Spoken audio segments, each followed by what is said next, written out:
It's like Aloka. For us, we look at him differently. He could be a monk in his past life.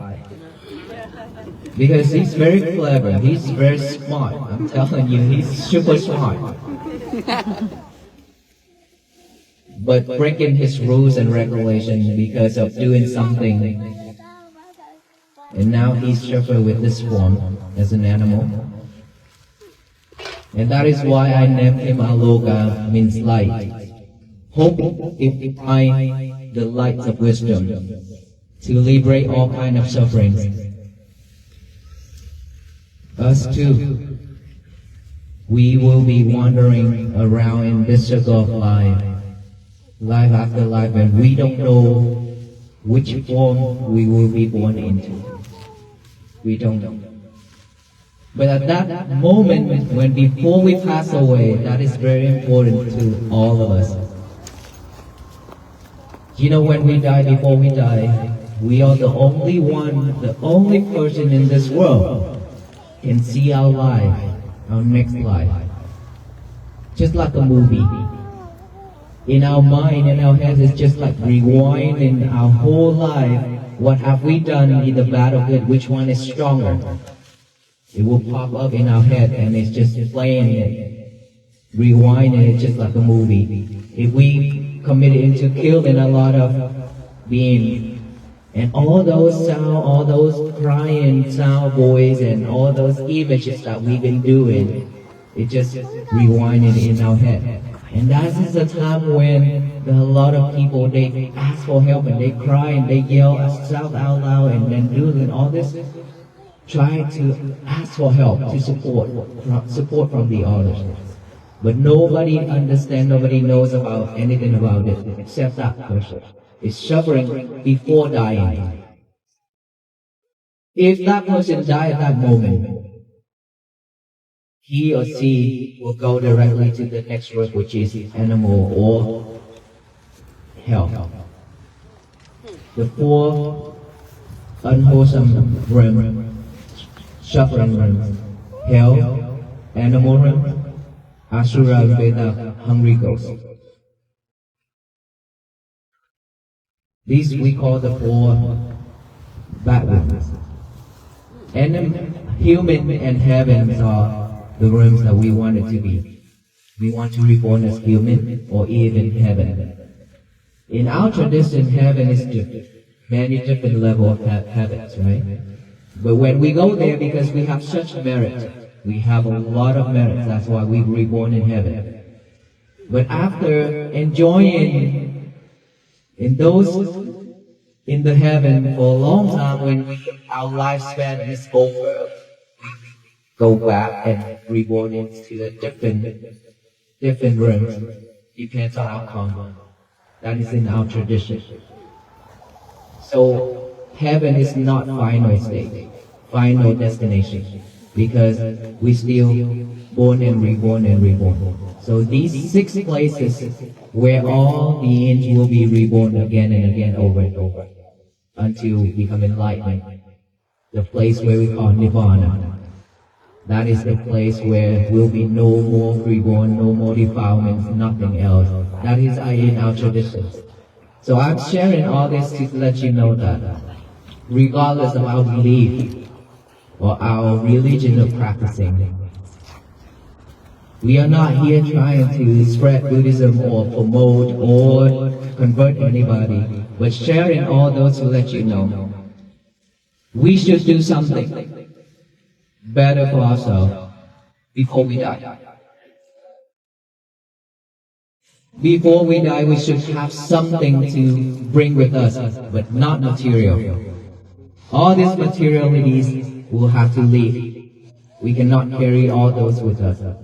But what will come with us is either wholesome deed or unwholesome deed that will go with us continuously to the next life, or anywhere we go, it will come with us.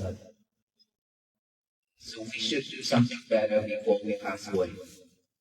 That's why I always say, when I go to the funeral and people send a card saying rest in peace, And I keep asking myself, is it really rest in peace? You cannot rest in peace when you live a life suffering. Right?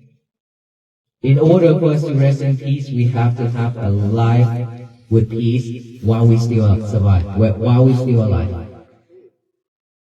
So practicing mindfulness to purify our mind, to manage all kinds of emotions and feelings, to live a better life is what we really need right now. And for the rest of our life, that is how we create peace for our life and our family and our neighbors, our society and our nation in the world. Peace cannot begin when we always get out. Always begins from within, which is inside, when we look back and see ourselves, see our breath, feel our heartbeat. Just look back, take some time, reflect ourselves, feel it, see our breath, be mindful with it, then we will have peace. When I walk at the beginning, people thought we are walking for the world peace. And then after listening to my talk, it's totally different. I mentioned this several times that we cannot change this world. There will be no world peace. But there will be world peace if all the people doing it together, not the venerable monks alone. It means that we have to walk on this path. It means to practice and walk together. The power of togetherness is very powerful. That could change a lot of things. Change our life, change this nation, change this world. So please practice diligently every single day. That is how we support our nation. That is how we support this world. And that is how we build a world for our future generations to live. That including ourselves. So how many of us willing to walk on this path for the rest of our life? All of us? Yes. So we have to walk every day, okay? Even though it's tough. Even though it's tough. But we have to walk on this. When we fall down, stand right up and walk again. Don't just lie there. Stand right up and walk again. If we could do that, our life is gonna change forever. Any question for me? I have a question. Yes. Could you please say more about the human responsibility towards all animals? The human responsibility for all animals. In our traditions, no killing. In our tradition, one of the 5 rules and regulations is 5 refugees. No killing is one of the first ones. And it is very important that I talk one of my talks that I mentioned about Aloka again. Somehow a stray dog just following all the monks all the time, and now that he's become a world famous dog, and you spoil him, and so he definitely have a connection with us that I mentioned earlier. He probably be a monk before this form, right? So if you see any animal that just come to you from nowhere, and then just stick with you, will not leave you, they probably one of our relatives in the past. Yes, it is, because how strange it is for the dog living in the street in India and now become a US citizen with a monk that he had never met before. And then when he don't see me, you can imagine he cry all day long. Wherever he go, even though many monks, he loves all monks, okay? But he enjoys playing with all the monks. but he always remembers that his master is there and he needs to come with his master. That's Aloka. So, no killing is the rule. This is something that if we commit, then we have to pay for it. No one else can replace it, or no one else can suffer for that karma for us, right? So no killing is one of the rules in Buddhism. And if we live in this world all life, in the quiet spaces of our lives, between the rush of the morning commute and the fatigue of the evening, we often find ourselves searching for something we cannot quite name. We call it peace, but often we treat it as a destination, a place we will arrive at once the mortgage is paid, once the children are grown, or once the world finally settles down.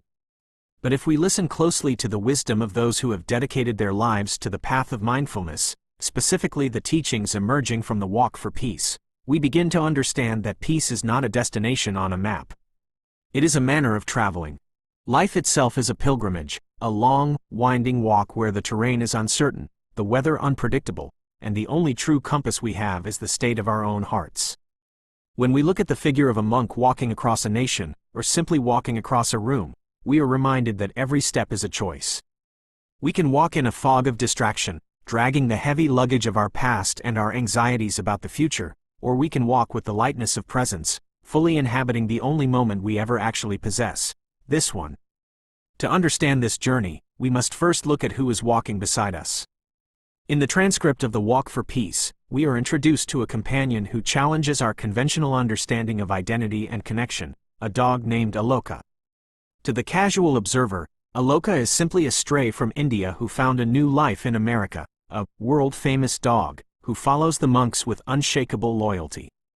But viewed through the lens of deep mindfulness, Aloka is a mirror reflecting the profound mystery of existence.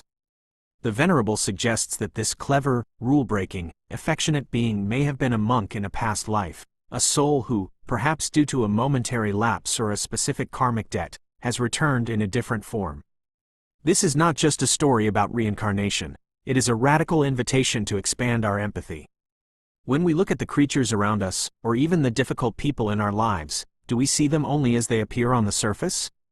Or can we look deeper and recognize a shared history, a spark of familiarity? Aloka's name means light, specifically the light of wisdom that liberates us from suffering. His presence on the walk serves as a humble reminder that our current form, this human body we cherish and fret over, is transient. We are travelers changing vehicles. Today we are human. Tomorrow, depending on the quality of our actions and the clarity of our minds, we could be something else entirely. This perspective inevitably softens the ego. It dismantles the arrogance that says, "I am separate, I am superior." Instead, it fosters a sense of stewardship and kinship. If a stray dog can be a former relative or a future teacher, then every interaction we have is sacred. We are all wandering through this gulf line of existence, life after life, and the only thing that truly differentiates us is the baggage of karma we carry. Aloka teaches us that love and connection survive the transition of death. His loyalty to his master transcends species and geography. It asks us, what connections are we nurturing? Are we building bonds of love that can travel with us, or are we building walls that leave us isolated? This question becomes urgent when we consider the inevitable horizon of our journey. The Venerable offers a haunting and powerful visualization of the moment of death, describing it not as a fading into black, but as a cinematic review, a rewinding of our entire life. Imagine, for a moment, that your life is a movie. You are the director, the protagonist, and, in those final moments, the sole audience member. No one else can see this screening. It is a private viewing of the soul. In this internal theater, the film plays back every choice, every kindness, and every cruelty. The monk describes this vividly. If we have lived a life of harm, if we have caused suffering to other beings, the soundtrack of our final movie will be filled with crying sounds and the noise of pain. Those memories are not just abstract data. They are visceral emotional imprints that rise up to meet us. This is the ultimate accountability of mindfulness. We often live as if our actions disappear once the moment passes, but mindfulness teaches us that everything is recorded in the mind. The unwholesome deeds, the anger we held onto, the harsh words we spoke, the indifference we showed to suffering, accumulate. At the end, when the distractions of the material world fall away, this is what remains. This concept is not meant to frighten us, but to empower us. We are currently on the set of our own movie. We are filming the scenes right now, today. When you chose patience over irritation this morning, you recorded a scene of peace. When you chose generosity over withholding, you added a beautiful note to the soundtrack of your life. The question we must ask ourselves daily is, if my life flashed before my eyes right now, would I want to watch it? If the answer is no, the good news is that the director is still present. We can shout, cut, and change the script. We can begin, this very afternoon, to create a sequence of scenes filled with compassion, forgiveness, and light, ensuring that our final review is one of profound satisfaction rather than regret. This understanding of our internal movie forces us to re-evaluate one of our culture's most common platitudes: rest in peace. We see it on funeral cards, we type "RIP" on social media, and we whisper it at gravesides. Yet, the Venerable challenges us with a piercing truth. Is it really rest in peace? You cannot rest in peace when you live a life of suffering.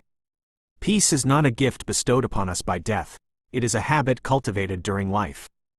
It is a state of being that must be practiced while the heart is still beating. To expect a turbulent, angry, or grasping mind to suddenly settle into tranquility the moment it leaves the body is to misunderstand the nature of the mind itself. The momentum of our habits continues.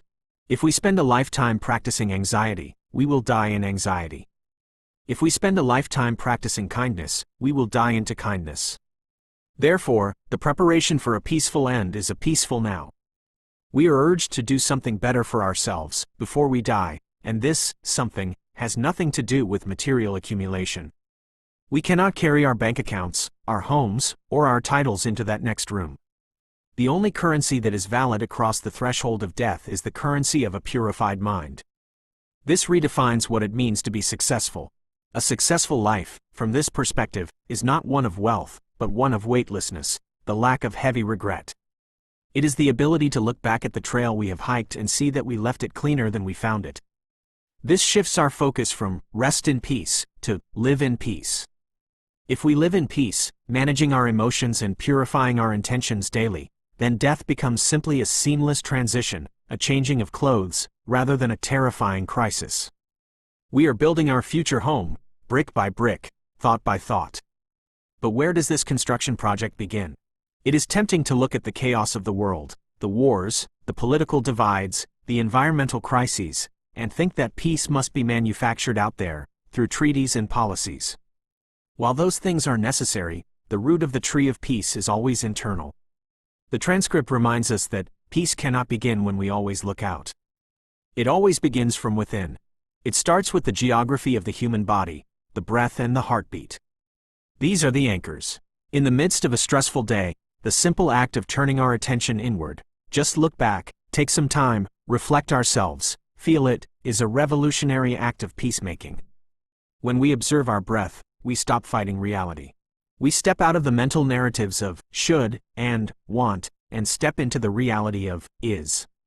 This is the foundational practice of mindfulness. It is not about emptying the mind of thoughts, but about befriending the present moment. When we stabilize our own hearts, we become portable sanctuaries. We bring peace into the grocery store, into the traffic jam, and into our family disputes. We realize that we cannot force the world to be quiet, but we can quiet the storm within ourselves. This inner work is not selfish, it is the prerequisite for all outer work. A person who is at war with themselves will inevitably create conflict around them. Conversely, a person who has made friends with their own heartbeat, who has cultivated a garden of tranquility in their own chest, naturally radiates that peace to their neighbors, their society, and their nation. The macrocosm reflects the microcosm. World peace is simply the aggregate of billions of individual inner peaces. As this inner peace grows, it naturally expands our circle of compassion to include all living beings. The journey of the Walk for Peace emphasizes a deep responsibility toward the animal world, highlighted by the no killing precept. This is not merely a rule to be blindly followed. It is an acknowledgement of the sanctity of life. Returning to the story of Aloka and the stray dogs of India, we are reminded that animals are not biological machines. They are beings with emotional lives, memories, and the capacity for suffering and love. The dog that cries all day when separated from his master is experiencing the same pangs of attachment and loss that we feel.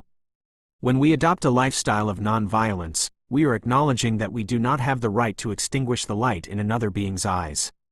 This reverence for life acts as a powerful antidote to the toxicity of our times. In a world that often treats living things, and even other humans, as commodities or obstacles, choosing to protect life is a radical declaration of interconnectedness. It acknowledges that the crying sounds in our deathbed movie could come from any creature we have harmed. By refusing to harm, we are protecting our own future peace of mind just as much as we are protecting the animal. We begin to walk through the world with harmlessness as our cloak. This softens our steps. We become safer to be around. Whether it is a spider in the bathtub or a difficult colleague, the instinct shifts from eliminate to understand. We realize that every being is struggling to be happy and free from suffering, just as we are. Finally, we arrive at the understanding that while the work of peace is internal, the journey is collective. We cannot walk this path entirely alone. The power of togetherness, described in the walk, is formidable. We cannot change this world, but there will be world peace if all the people doing it together. There is a beautiful paradox here. We must do the work ourselves, but we need each other to do it.